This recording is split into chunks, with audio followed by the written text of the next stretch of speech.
welcome to Leaders of Tomorrow, the only show on Indian television where you, the MSME, get center stage to voice your opinions and thoughts. This is ET Now, special daily initiative to give MSMEs and entrepreneurs the opportunity to be front and center on every industry and area that matters to you. Tonight on Direct Connect, we are answering in all your questions sent to us earlier and later on the show, featuring two companies tonight on small giants Flyrobe and Brijwasi. On Direct Connect tonight, we have Vishal Thakur, he's the co-founder of Contractor Universal, and Sunil Gupta, angel investor, answering all of your questions sent to us earlier across industries. Take a look.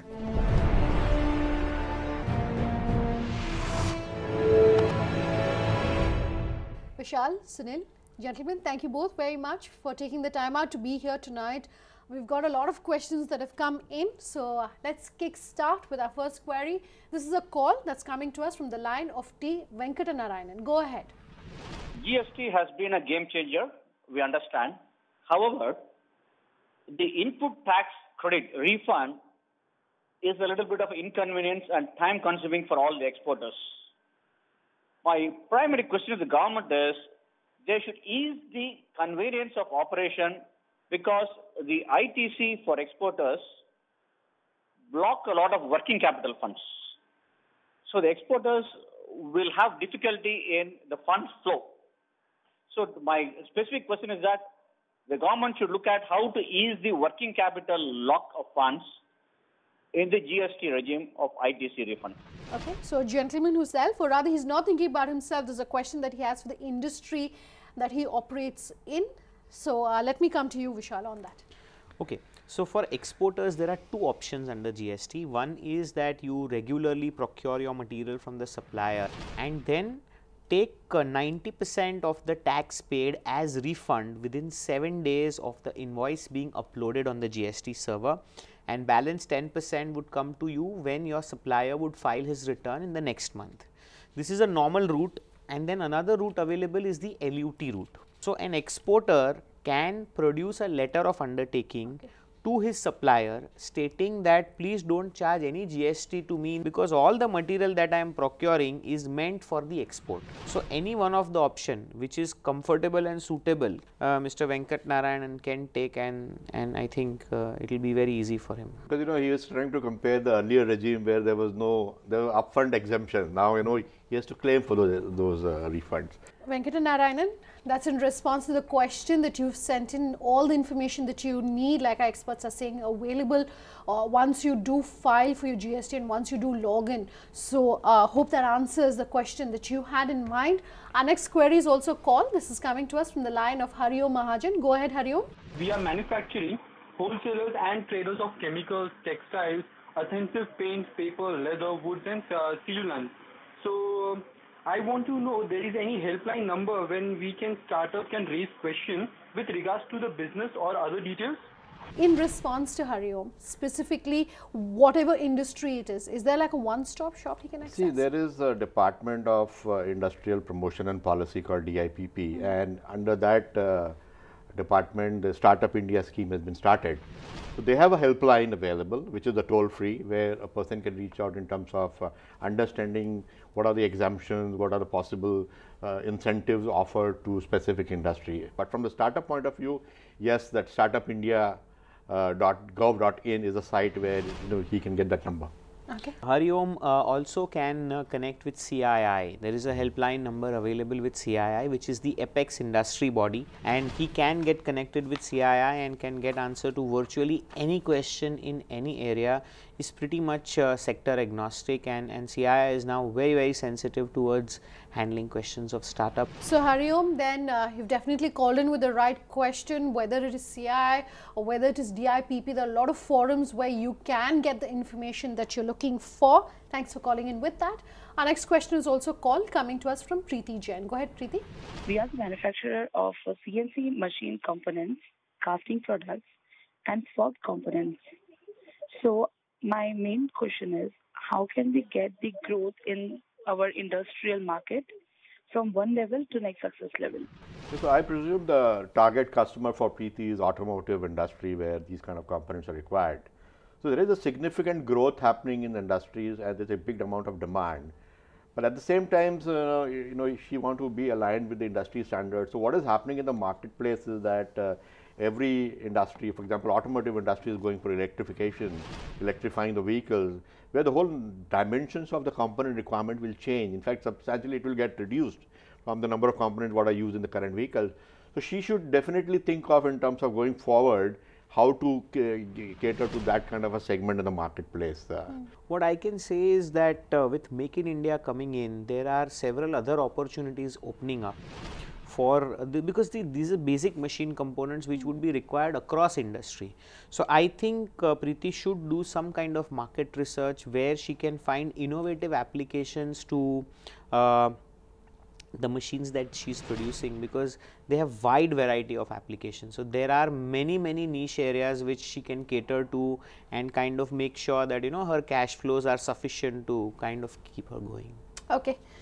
Preeti, that's in response to your question. The good news, like our experts are saying, is that of course Make in India is encouraging manufacturers like yourself. There are a lot of opportunities, so do look at that. Our next query is also a call coming to us from PS Ramesh. Ramesh, what's your question? I'm a managing director of Bharat Electrical and Electronics in Coimbatore.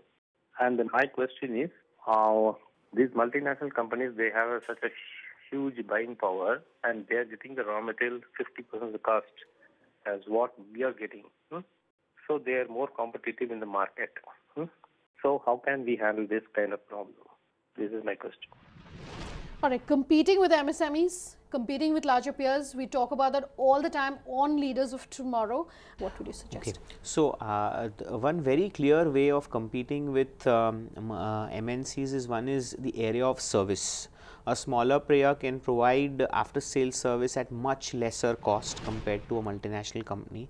So that's one area where you can create a kind of USP. That's one. And second is identifying niche segments. See, multinational companies would like to cater to those kind of products where volumes are very large. So if they are able to identify those niche segments, then they would always have a loyal set of customers, and their customers will become very good referrals. So I think these are 2 or 3 areas which he can differentiate compared to multinational companies. Yeah, to add to that, apart from niche, what he can do is take a kind of a solutioning approach, incorporating his component into a kind of a system and solution proposal to the end customer, so that his product get pushed to the various solutions. The other part is also to concentrate on the replacement of the spare part market, because a lot of these big MNCs, they don't give one-off kind of a component. So he can target those replacement or a spare market as a kind of a marketplace where he can further take a growth. Okay, Ramesh, that's in response to your question. All right, time for one last question, and this also is a call that's coming to us from the line of our Satish. Satish, what's your question? The government promotes the FDI, that is foreign direct investment, or the big companies like MNC companies or the giant macro companies like Reliance or other whatsoever. So these companies, they are promoting to develop their business in either one geographical area to the other geographical area. And why can't they promote SMEs, like small, medium companies, have their business development in India, that is in some specific state or a location? Why can't they give some concessions or liberalization to promote their business? Okay, so very similar to one of the questions we had earlier, where MSMEs are saying the government is promoting larger companies versus promoting us. What would you have to say to Satish? I clearly say that, Satish, you need to just seek, because government has plethora of schemes which have come up for MSMEs, including your Startup India, Stand Up India, Digital India, Make in India. All of these places, government realizes that more than 80% of Indian businesses are MSMEs, and government likes to promote them much more. It's just that an MSME entrepreneur is so caught up with his operations that for him to actually seek for all of these things and identify what are the benefits available becomes challenging sometime. So I think Satish has done a good job, a good start by calling us, and I think the amount of keywords that I gave him I am very sure he can take advantage of almost all the facilities which are offered by the government. Yeah, there, as Vikas said, there are a lot of incentives available for the companies, including the funding. There are funds created by the government to cater to the funding requirement. But yes, a large chunk of those benefits are coming to SME to get into that bandwagon of creating a lot of value in the country. Okay, Vishal, Sunil, thank you both very much for being with us here tonight. Time for a break. On the other side, we'll bring you the story of Flyrobe and Brijwasi on our Small Giants segment. Do stay tuned.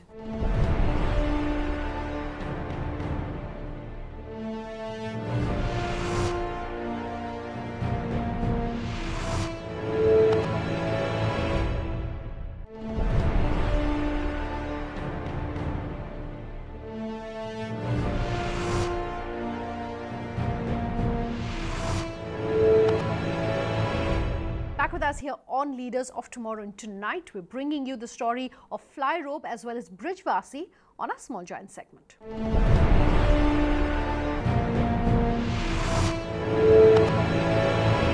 With millennials opting for renting instead of owning in every sphere of life, it's no surprise that the trend of renting fashion is gaining pace, and quickly climbing up the ladder of this rental economy is Flyrobe. Karishma Vanjani caught up with the co-founder of the startup to decode how the wedding industry is transitioning to doing more business online. Take a look.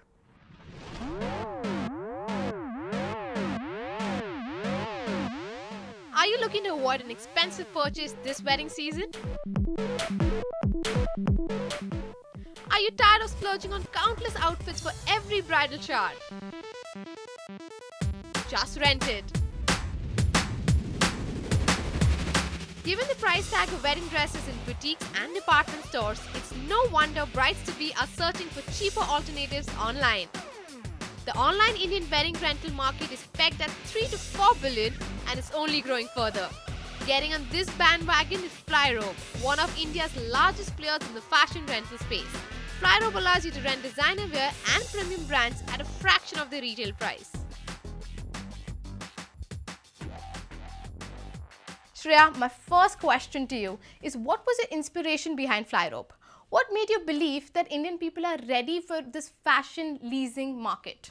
So me and my other two co-founders, we had been brainstorming ideas before we started up for a while, and all three of us were very passionate about the sharing economy. Honestly, we felt that fashion would be the last frontier which would be disrupted by this concept of sharing economy. And hence what really clicked with us was this idea to build the country's largest shared wardrobe. A platform from where people could rent occasion wear for a wedding, for an anniversary, for a farewell, for all kinds of occasions in life. Because at the end of the day, occasion wear costs a bomb, and it's something that people only wear once or twice in their lifetime. You cater to a majority of tier 1 and tier 2 cities online. Now you've even expanded to offline stores in Mumbai and Delhi. What has been your pace of growth? Run us through that. And also, what do you think has been the gain in revenue after you added these offline stores? The offline model has served us really, really well. It has allowed us to gain trust in the market. It allows consumers to come and try these products, to appreciate the intricate embroideries, the high quality garments that we have. And it's also sort of allowed us to get higher order value from each consumer, that a consumer sitting online at home may not have the trust to, sort of, let's say, order something for 10,000 rupees. An online consumer typically orders for 3,000 rupees on Flyrobe, whereas an offline consumer would typically order for 5,000 or 6,000 rupees. So it's really helped us in that way. It's a much more profitable channel, and in a very short span of time, it's in fact become 30% of our revenues.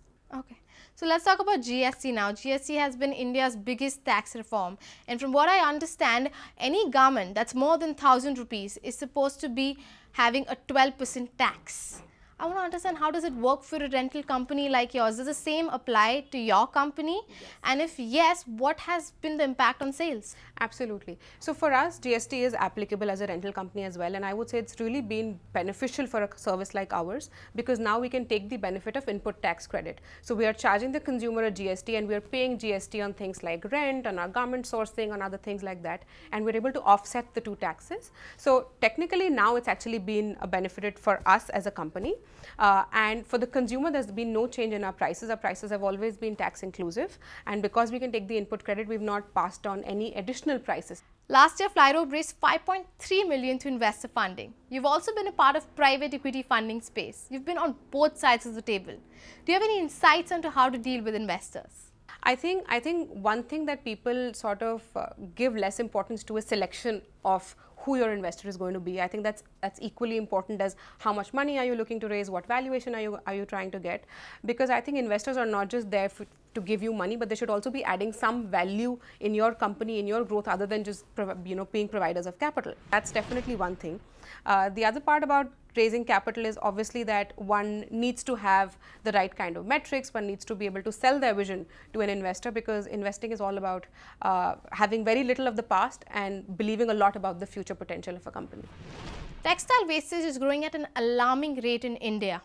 Given the sheer size of Indian population, even little wastage from an Indian household contributes to a big number. Do you think companies like yours add up to sustainable fashion? Yeah, absolutely. I think we are. If you look at statistics, there are several researchers that say that an average consumer only uses 35 to 40% of their wardrobe. Rest everything else just sits idle. So that's a lot of environmental wastage, right? And many companies, if you look at H&M, if you look at many other international companies, are now talking about sustainable fashion, taking up pace. I think fashion rentals really contribute to that. In fact, Flyrobe has recently started a new initiative wherein we are allowing now consumers to monetize their wardrobe. Billions of dollars of wedding wear is purchased every year that sits idle in people's wardrobes. They've worn it once, it's dry clean, and it's just packed away. Now we're allowing people to list those products on Flyrobe. And I think now both the ways, right? Like allowing people who've purchased to monetize their wardrobes, while allowing people who have an event coming up, allowing them to rent. In both these ways, I think we're sort of reducing the consumption and reducing the wastage that the textile industry causes. Let me quickly wrap up this interview. You've hit the right audience, you've got the investor attention, and the ball is rolling. How does Flyrobe ensure the pace of growth, and what do you think is the future prospects for renting fashion? I think for us, the way we look at the future of Indian occasion wear, I think renting will become the de facto way of consuming this category. I think this category will completely be disrupted by this new concept. What we believe is that just like the US, a handful of large companies will emerge in this space, because this business is not easily replicable. There's logistics involved, there's merchandising insights involved, there's garment knowledge involved. None of that can be built overnight. Flyrobe is painstakingly has built it in the last 2 years, and I think we're poised to be that market leader. We hope in the next 3 to 4 years to be, we're already the largest fashion renting company of India, but we hope to be at least, $100 million in revenue as well, and completely take this industry by a storm. So if you're looking to wear this season's latest bridal designs without choking your wallet, hunt no further. Flyrobe has got you covered. Mithai has a cult-like fan following which only magnifies during the festive season, and Mumbai-based Brijwasi Sweets has become a trusted go-to brand amongst generations of consumers and corporate clientele alike. Pooja Jain caught up with the management of the sweet and savoury enterprise to explore their strategy of tantalizing taste buds. Take a look. मुझे बंगाली मिठाई बहुत पसंद है, उसमें ब्रिजवासी की रसमलाई और रसगुल्ले ज़्यादा पसंद है। ब्रिजवासी स्वीट पे पहली बार आया हूँ, मैंने गुजरात में नाम सुना था इसका। I love Brijwasi sweet. With its rich lineage and a continued customer-focused orientation, Brijwasi Sweets is a brand that has withstood the test of time. Serving the most mouth-watering sweets and snacks that Indian cuisine has to offer, Brijwasi has seemingly struck just the right balance between appealing to the appetite of the consumer while catering to their individually unique lifestyles. We stopped by Brijwasi's flagship outlet to sample a taste of its success. Brijwasi Sweets is a brand that has a history that dates back to India's independence movement. To help set everything into context, take a minute and walk us down memory lane. So this brand began in 1946, the year of independence coincidentally, and it was my grandfather who had began the business. It pretty much began as a bhojnalay, a traditional diner as it was called way back then, and predominantly the offering was actually your Indian thalis and Indian puri bhaji, and the icing was the dessert. So towards the end of your meal you would be given an Indian dessert as an offering, and over a period of time that the entire bhojnalay and the entire offering started taking a back seat, and it was more so that mithai came in the forefront. and eventually the outlet, which was a Bhojanalay, was converted gradually into a mithai shop, and there were about 35 to 40 different types of sweets that actually blossomed. So this was how the entire journey began, and then as Bombay expanded from the tiny Kalba Devi to a much bigger city, we expanded with the city and we were present in all the key locations across Bombay. The Indian sweet tooth is legendary, which means there's no shortage of players in this space. From your point of view, what's been the key to customer retention? The distributors and the suppliers who've been giving us the raw materials, they have been working with us over generations, you know, may it be the chini wala, may it be the doodh wala. So all of that has been so consistent, and we've been so fortunate to get that kind of quality even 70 years hence. So that has been the integral part, coupled with the fact that we've kept up with the changing palates. So throughout the year, there is that point wherein you enter a Brijwasi Sweets and you will not be bored, because every time you're greeted with a new offering. So it keeps the interest alive, because earlier it was just about mithais, but now over a period of time it's 100 varieties of Brijwasi Sweets. There is namkeens, we've got about 40 varieties of namkeens. We've also kept up with our snacks. So the farsan, we've got samosas and kachoris in a variety of them. We've got your dhoklas, khandvis. So what we're doing is we're actually cutting across different sections of the society. It's not only the Marwadis, but it's also the Gujaratis, the Punjabis, the Sindhis, the Parsis. So this entire thing of cutting across boundaries has actually helped us to maintain that momentum and keep growing. Well, how do you cater to today's millennial consumer who is increasingly tech savvy and health conscious? Now in the last 3 years with your Amazons and Flipkart, there's been so much of noise about e-commerce.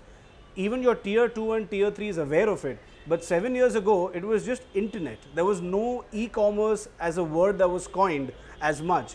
And that was the time when we actually started selling mithai online, and it was well received, because what I saw was people from different parts of the country, even Delhi and Calcutta, where there are so many good mithai walas, were actually calling for sweets from Bombay because they wanted Brijwasi ka moti chur ka laddu or our kaju katli. And in the last 4 to 5 years, we have actually kept up with the growing trend in Bombay, you know, because we are available on your online platforms such as Swiggy, Scootsi, Grofers, Zomato. So no matter where you are in India, Brijwasi is just a click away. How has GST impacted the business, and what adjustments have you made to accommodate the change?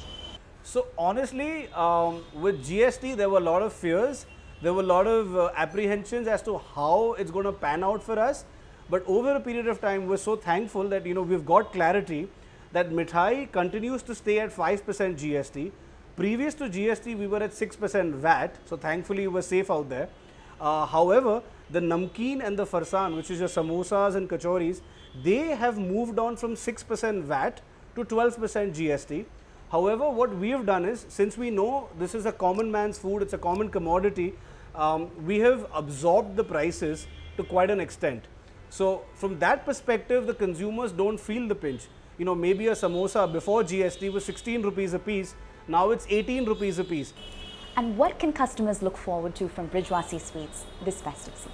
So now we've got not only mithais, but we've got dry fruits, we've got namkeens, we've got several gift hampers, and that also helps us with a corporate business, because over the 70 years, not only do we serve to individuals, but we've been serving to a lot of corporates, hotels, restaurants, and even now, you know, my kids, both of them, if I give them an option of a pastry or a chocolate vis-a-vis a kalakand or a rasmalai, trust me, they still hold a rasmalai. So that at the end of the day gives me so much of satisfaction that it's all going back to the roots. With its premium quality ingredients, multi-channel distribution platform, and a first-of-its-kind customer loyalty rewards program, Brijwasi Sweets is a family-owned enterprise that has deliciously challenged convention. Among its many first-to-market moves in a highly fragmented space laced with competitors, Brijwasi is perhaps best credited with modernizing how mithai is consumed, while paying a tempting tribute to tradition. Out of time? on this episode of Leaders of Tomorrow. If you have anything that you want to say to us, do remember you can always write in at leadersoftomorrowtimesgroup.com. You can also tweet at us at LOT_ET now or Sunanda_J is my personal Twitter handle. Leaders of Tomorrow on ET Now is our Facebook page where you can leave us all of your feedback and queries or call us on that number you see on your screen. Thanks so much for watching. Have a good night.